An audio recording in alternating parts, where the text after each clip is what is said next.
caminhando sem destino, com um coração ferido, sem amor e sem paz.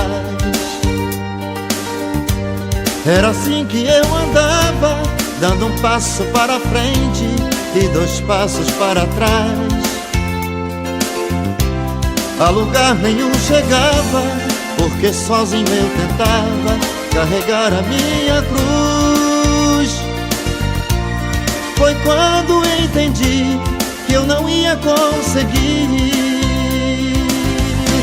sem a ajuda de Jesus. Não tente sozinho,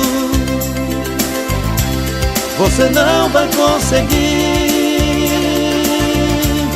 carregar a sua cruz. Sem a ajuda de Jesus, do lugar nem vai sair.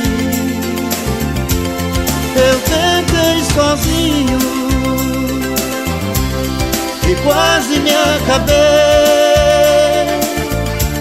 Com Jesus na minha estrada, a história foi mudada e a vitória alcancei. Sem a direção de Deus, seja rico ou plebeu, não tem vida sossegada.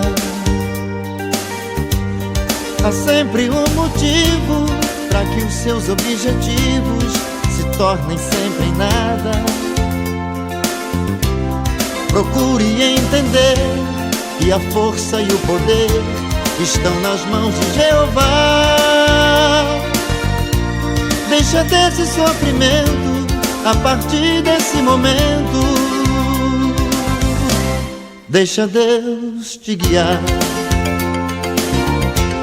Não tente sozinho, você não vai conseguir carregar a sua cruz.